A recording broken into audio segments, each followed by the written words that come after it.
या बातमीचे प्रायोजक आहेत अरमान अत्तर अँड परफ्यूम, मक्का मस्जिद समोर, ताज कॉम्प्लेक्स, विजापूर वेस्ट, सोलापूर. कारण तिथं बरेचसे गोंधळ वगैरे होता, त्यामुळे परिस्थिती वाढवण्यामुळे कायदा काय सांगतो किती वाजेपर्यंत तो एबी फॉर्म आला पाहिजे? कसं असतं की आपल्या कायद्यात असं म्हणलं आहे की जेवढे समजा 3 वाजता जेव्हा होत असतं जेवढे उमेदवार तिथं आलेले आहेत त्यांना ते उमेदवार आत घ्यायचं असतं आणि त्याच्या डॉक्युमेंट्स सकट मग त्यांना ते प्रोसेसिंग पुढं करायचं असतं. आता त्यात आतमध्ये किती लोक होते, कोणाकडे काय डॉक्युमेंट होते याबद्दल आम्हाला पण काही माहिती नाही. समजा बाहेर कोणाकडे काय होते नाही, मी काल अर्ज भरलेला असतो आणि माझा एबी फॉर्म कधी आला पाहिजे?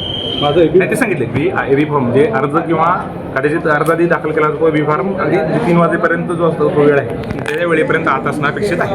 आता वस्तुस्थिती काय आहे, मला जेव्हा ते आम्हाला लेखी स्वरूपात कळू आम्हाला, कारण लेखी तक्रार आलेली आहे आम्ही त्यांच्याकडून खुलासा मागू आणि कदाचित आज ती पूर्ण छाननी आजच होईल. तुम्हाला जर वाटत असेल फक्त त्यांना वेळ लागला तर जवळजवळ 50 प्रत्येकाकडे जवळजवळ 70 ते 80च्या दरम्यान अर्ज आलेले आहे. तर मला वाटतं आपण स्वतः पण उपस्थित राहावं आणि म्हणजे तुम्हाला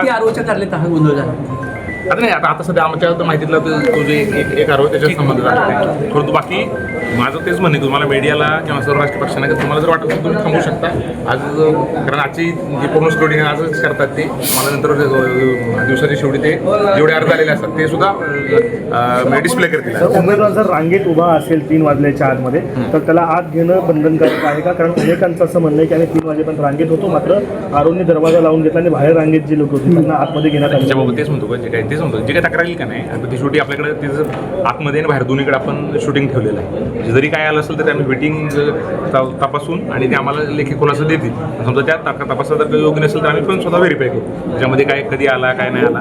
फक्त तेच म्हणतो अजून आरोची छाननी प्रक्रियाच म्हणजे ती जी काही रिसिव्हिंग प्रक्रिया आणि रिसिव्ह झाल्यानंतर ते पोस्ट देतात मला तीच प्रक्रिया अजून संपलेली नाही. म्हणजे बाकी सर्वच आरोची आहे तर जशी संपल तसे त्यांना मी आज जे दिले त्याच्यात पत्र पण देऊ आणि जेव्हा जसं होईल तेव्हा मला ते अहवाल पण देईल. तक्रारदार कोण आहे, कोणी अर्ज केलेले आपल्याकडे? आता मला आठवत नाही ते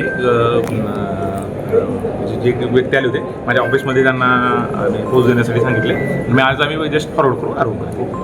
तर तेच म्हणतं की शेवटी हा पूर्ण आपल्या ह्याच्यामध्ये जो अधिकार असतो आरोच असतो जे ॲक्सेप्ट करणे, कंडक्ट करणे, आचारसंहिता फॉलो करणे पूर्ण प्रक्रियासाठी जे आहे तो निवडणुकीचा रिटर्निंग ऑफिसर किंवा निवडणूक निर्णय अधिकारी आहे. तर ठीक जे काय असेल आपली काही तक्रार आली त्याच्यापर्यंत कळवतो, त्यांचं जे काय म्हणणं वस्तू ते आम्हाला कळवल आणि तुम्हाला कोणाला ज्यांना कोणाला शंका असेल ते अजून पण थांबू शकतात. त्याची जी पूर्ण प्रक्रिया छानची प्रक्रिया सुरू आहे आणि झाल्यानंतर ते दिवसाच्या शेवटी आपल्याला जे काही किती अर्ज आले काय आले ते सुद्धा तुम्हाला माहिती देईल. सर शेवटचा प्रश्न, जर एबी फॉर्म निवडणूक निर्णय अधिकाऱ्याऐवजी मुख्य निवडणूक निर्णय अधिकारी म्हणून तुमच्याकडे जर आणून दिला असेल, जो गठ्ठा आणून दिला तर तो नाही माझ्याकडे नाही आलेला ना. माझ्याकडे कुठलं आलं माझ्याकडे जोडपत्र आलेलं आहे सगळ्यांचं, सर्वच पक्षांचं जोडपत्र आहे. जोडपत्रामध्ये काय असतं की जो समय एखादा राज्याचा अध्यक्ष असतो किंवा पक्षाचा अध्यक्ष असतो तो कुठल्या व्यक्तीला प्राधिकृत करतोय इथल्या प्रत्येक उमेदवाराला आपण ज्याला तिकीट म्हणतो किंवा ज्याला ते जोडपत्र 2 प्राधिकृत आहे ते सगळ्यांच्या बाबतीत आमच्याकडे आलेले आहे. सर्व मेजर पक्षांच्या जेवढे होतात नाही माझ्याकडे जोडपत्र 2 जे असतं ते निवडणूक निर्णय अधिकाऱ्याकडे आहेत. ठीक आहे ना ते आणि आपल्या पूर्ण जो आपला जो स्टेट इलेक्शन म्हणजे गाईडलाईन आहेत ना त्या सुद्धा क्लिअर आहे. जोडपत्र 2 आपल्याला निवडणूक निर्णय अधिकाऱ्याकडे सबमिट करायचं असतं. आता निवडणूक निर्णय अधिकारी काय काय आले हे मला जसं तुमची जशी अवस्था तशी माझी अवस्था आहे. कारण तिथे काय कारण मला सुद्धा जाता आलं नाही, तिथे गोंधळ असल्यामुळं मी पण गेलो नाही. आता फक्त लेखी स्वरूपात आम्ही त्यांच्याकडनं अहवाल मागू ती स्क्रुटिनी कारण त्यांना बराच वेळ लागेल.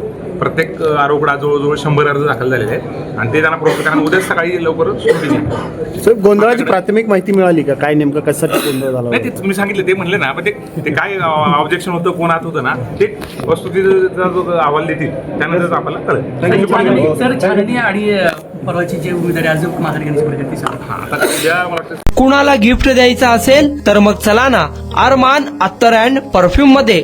सर्व प्रकारचे ब्रँडेड अत्तर परफ्यूम एकाच ठिकाणी मिळण्याचे सोलापुरातील प्रसिद्ध ठिकाण अरमान अत्तर अँड परफ्यूम.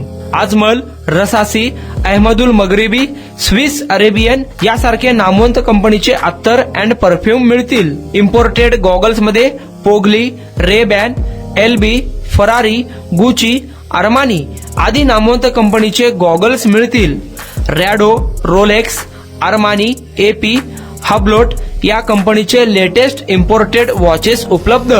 त्याशिवाय टेबल लॅम्प, बखुरदानी, मसाज गन, इम्पोर्टेड अगरबत्ती, हेअर ड्राय, फिंगर रिंग्स या वस्तू खरेदीसाठी एकदा अवश्य भेट द्या. अरमान अत्तर अँड परफ्यूम्स, मक्का मस्जिद समोर, ताज कॉम्प्लेक्स, विजापूर वेस्ट, सोलापूर.